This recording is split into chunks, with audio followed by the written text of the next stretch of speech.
Hi, it's me, Helen. What? I just didn't know you were doing Say hi. that now. Hi. Now you're talking. Um, this morning was pretty good. After church, it went to hell. Would you like to do my video for me? Huh? I'm good.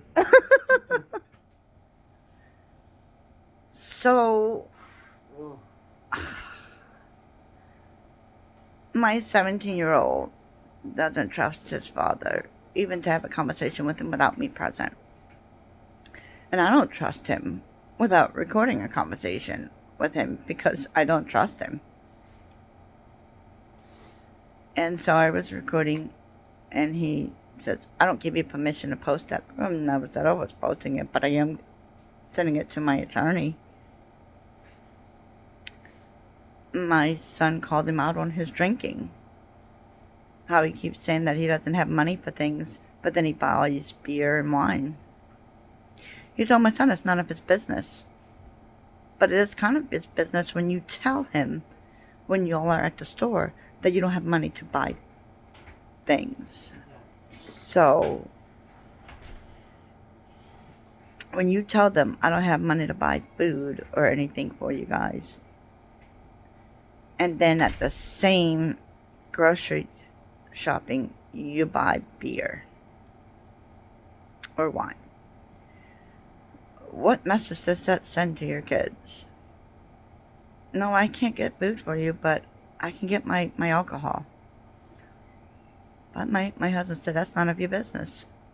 Well, you put him in that business when you said, I don't have money to buy anything here at the store, and then you bought beer. And then there was a bit of a shocker moment in the video that I'm having sent to my attorney. It was a shocker. My son called him out for telling him that he didn't love him, and what? My husband, of course, denied it.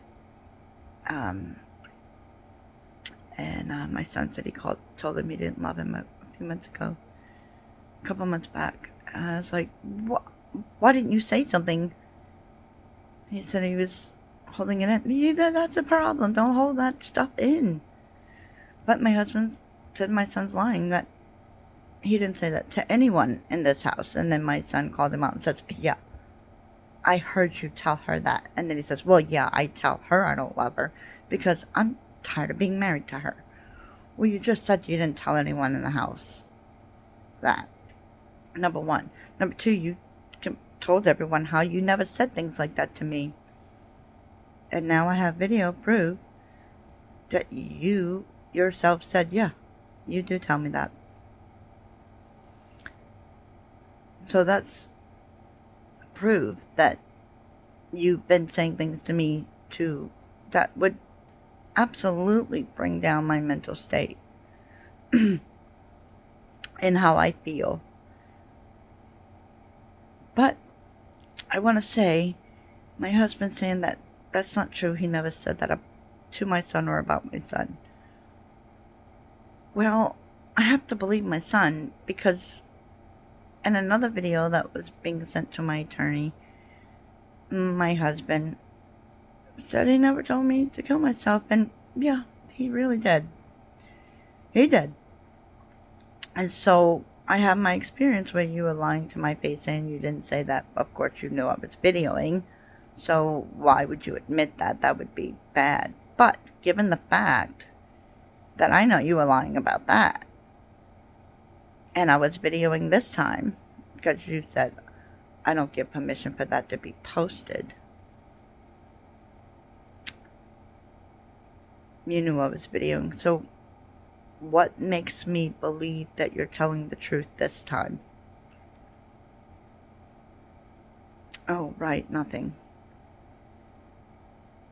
Nothing. And he even goes as far as telling my son what incident was it that I told you I don't love you? It doesn't freaking matter of the incident. You shouldn't be telling your child that, period. But what incident was it that I said that to you?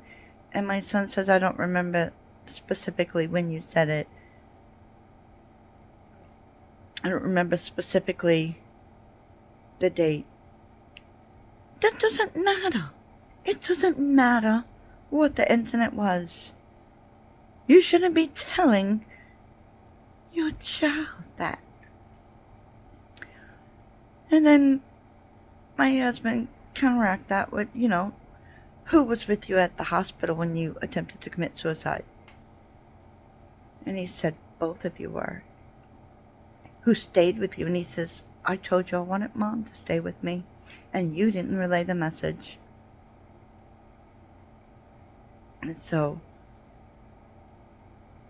he says, well, it doesn't matter that I stayed. He said, I wanted Mom there. But you didn't tell her. And that is true. I didn't know.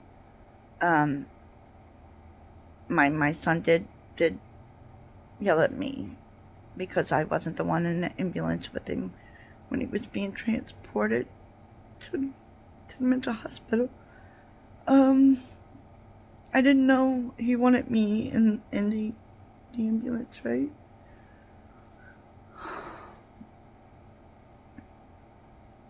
But my husband was in the ambulance. My husband at the regular hospital stayed overnight.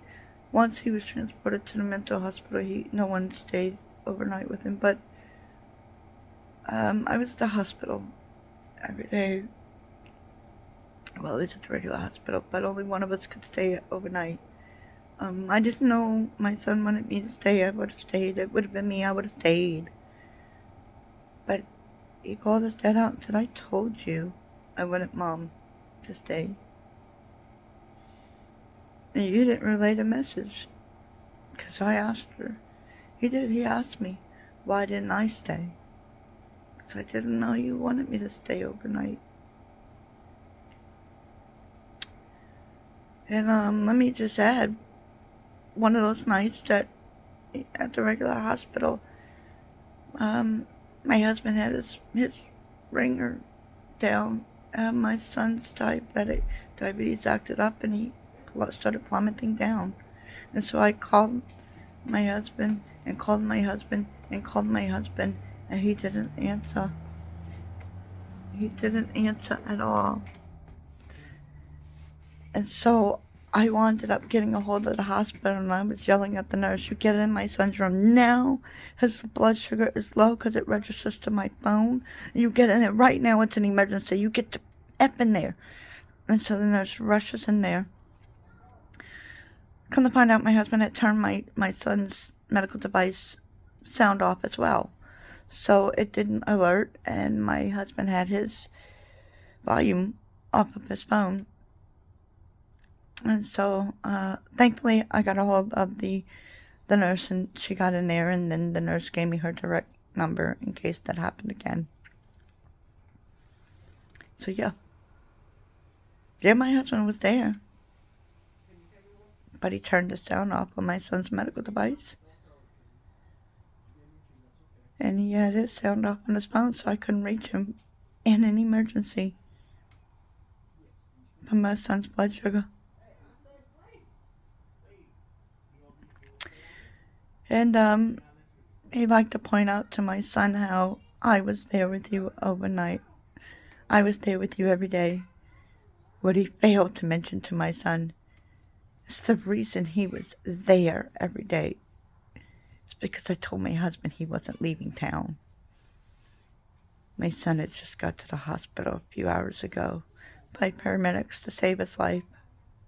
And my husband looked at me and said, he's leaving town tomorrow for work. Oh, and he's going to be gone all next week for work. And I said, no, you're not leaving. You're not running away this time. You're not leaving this time. Our son needs us. And he gave me a very ugly look. And I don't care. Our son needed us, and you're leaving town? You just found out our son tried to kill himself. And you were gonna leave town the next morning?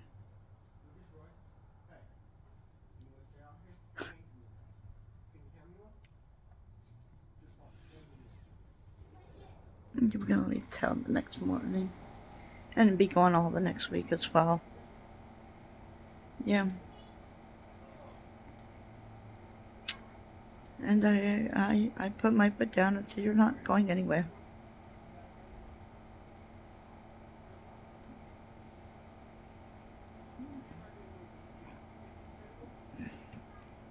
So things went crazy today. Things went really bad.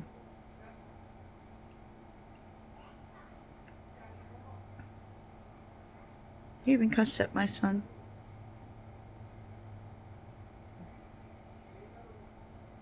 He told him, my husband told my son to stay out of his business.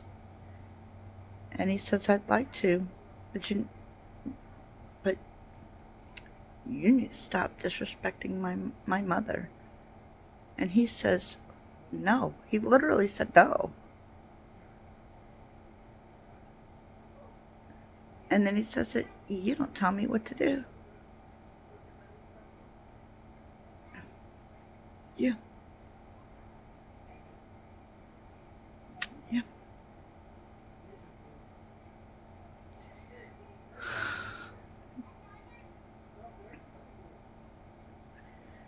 My 17-year-old was crying afterwards because my husband confessed some things and some things he didn't.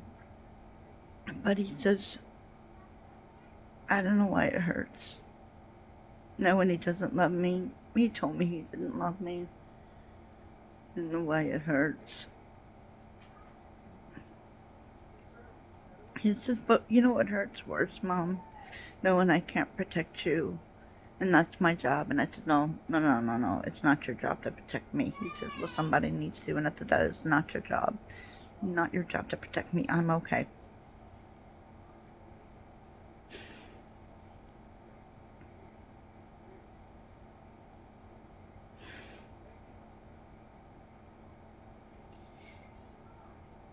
Anyway, remember to keep moving forward.